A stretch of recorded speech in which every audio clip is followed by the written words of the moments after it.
So this video is all about body types, and by body types I'm talking about somatotypes.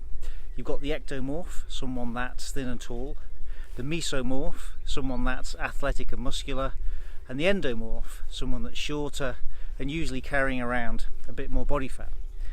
Now, there are various diets and training programs out there to hang their hat on the idea that knowing your somatotype will tell you what you should be doing in the gym and the sort of foods you should be eating. If you look like this, then your body type is this, and here's how you should eat and train. Now, body types are certainly real in the sense that people are built differently.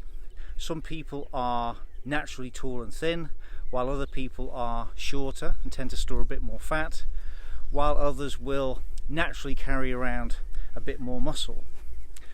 But while somatotyping works fine as a way of describing how someone looks, it starts to fall apart when it comes to prescribing how they should eat and train. So for example, I've seen advice that endomorphs are better off lifting lighter weights and always doing more than 15 reps in a set.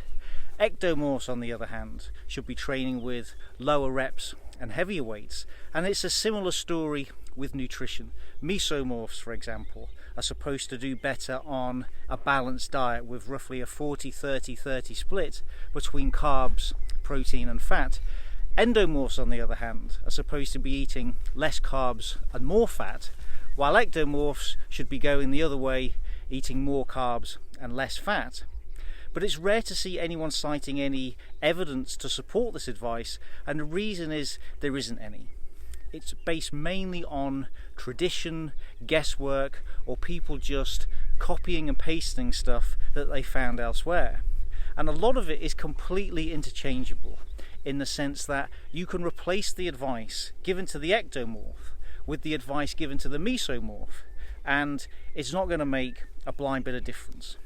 Take an ectomorph, give them a diet that's supposedly ideal for a mesomorph, and they'll do just fine. On the flip side, you can put a mesomorph on a higher carb diet that's supposed to be optimal for the ectomorph, and they're going to do just fine as well. Now, one of the other problems with prescribing a diet that's based on someone's somatotype is that appearances can be deceptive. Just because two people have a similar body shape doesn't necessarily mean they're both going to respond in the same way to the same diet. You can't always tell just by looking at someone what's going on inside. There are people, for example, with a normal weight, but when you look at what's going on internally, you see signs of something called metabolic obesity, where their blood sugar levels are high, their insulin levels are up, and there's an abnormal lipid profile. So they have a higher risk of heart disease and type 2 diabetes than you might expect based on their weight and body composition alone.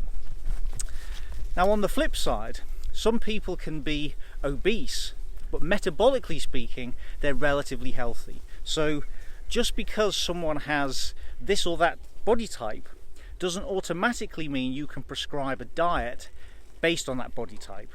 Now, none of this means that individual differences don't exist, that different people don't build muscle and lose fat at different speeds, or that a training program and a diet shouldn't be tailored to the needs of the individual. But knowing you're an endomorph or a mesomorph or an ectomorph doesn't tell you much about how that tailoring should be done. Somatotype doesn't come into the equation any more than the colour of your eyes, what time you got out of bed this morning, or what your star sign is. Hello. Claims that a mesomorph is better off training like this, or an ectomorph should be eating like that, are perfect examples of Barnum statements.